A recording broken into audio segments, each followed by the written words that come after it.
How did it look like when I first started Rise? Oh my gosh. Let's just say Ali and I started Rise in her basement, didn't even know how to start a business, didn't even know how to rent gyms. It was very difficult to start because when I started Rise a couple years ago, not many clubs were working out.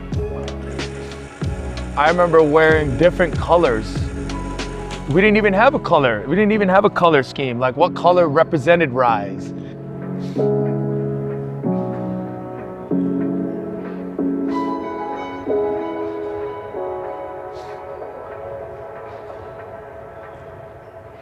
Man, you know what? It was all Ali. It was all Ali.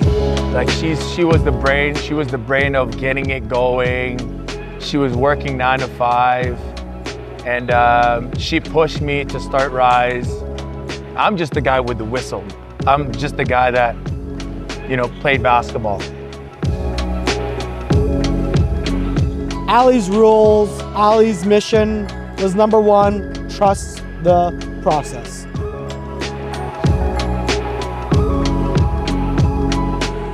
That is the foundation that she lived on, is trust the process, that everything happens for a reason.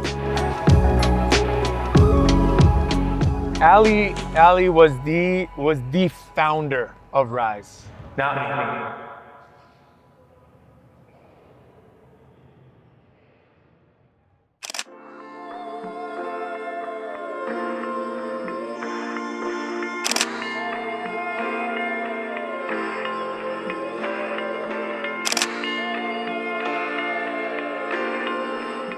So with Ali, she's been there since day one, right? Like when Calvin was coaching me, Jeff and McNally, she would always come to the games and just hang out. So then when we started Rise, she was basically like a second mom to a lot of us. We always called her mom, no matter what.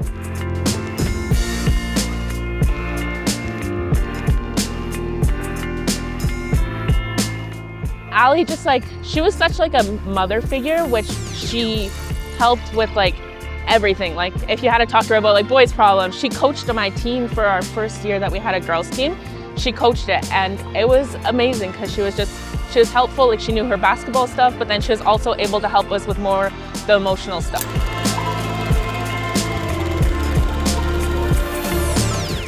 The magic was, how do you combine basketball and how do you combine, you know, the human development and the training aspect and working out and all these things. To be honest with you, like in the beginning, it was like, let's just train kids, right? And she would always say, "Okay, you know, that make him better. Like you should do this with the kid." She really helped us like grow as humans, asking us what else we liked outside of basketball, and just really cared. No matter what was going on in life, if we have any issues or anything, she always made herself available to us. Didn't matter what time it was. She's always been, like a...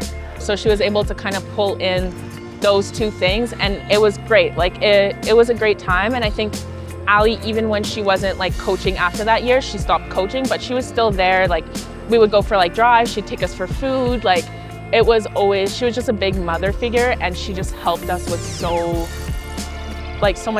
much things that could like contribute to like how I am now and like all that kind of stuff. She was an incredible woman. She was the person that brought the life, the color, the flavor to Rise. She was behind the brands. She was behind the messaging, the jerseys, the colors, the front runner. Coach K ran the programs. He grew it. Without her, a lot of things probably wouldn't have ran as smooth or just probably wouldn't have happened at all. She always, like I said, laid the foundation down. She really got us talking about more of building Rise as a family brand instead of it just being a basketball club.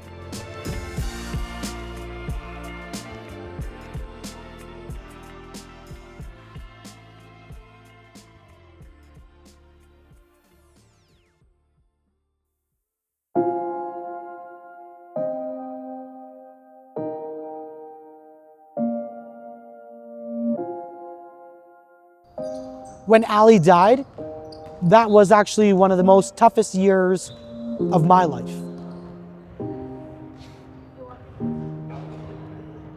When she passed 2022, I hit rock bottom. She was my rock and she was my best friend. She made me feel like a superhero. And when she passed, all my confidence and all my belief in myself was gone, man.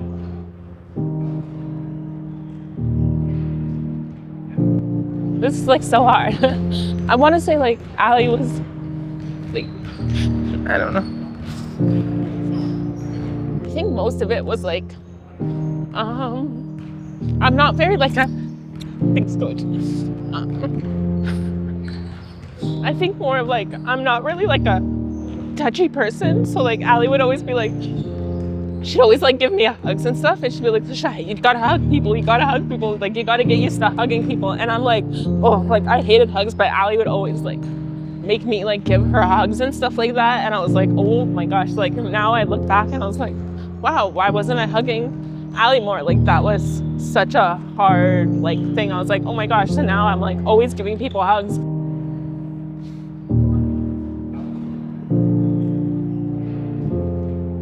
When I'm thinking about Ali right now, even when she got sick, she was the most grateful person in the room.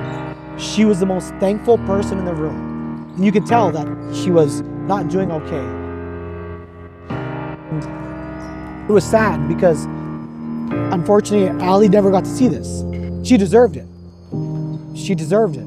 But, you know, all I can say is that from the time I knew her to the time she passed away, she brought a lot of light to this place.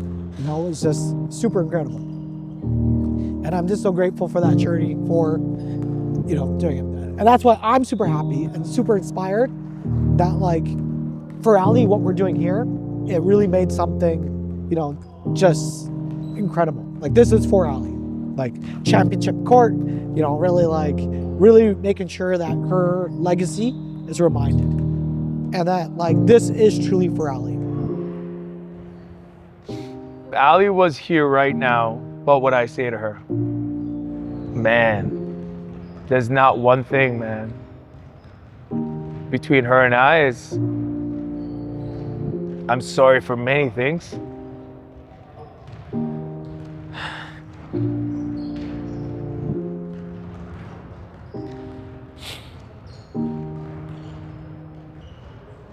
And I will keep your promise. I'll see you soon, Bubs. That's my message.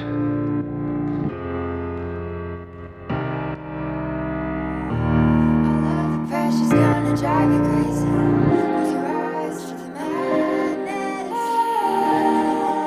It's all gonna finish. Be afraid of the dark. Be careful with stars. Not every light is gonna guide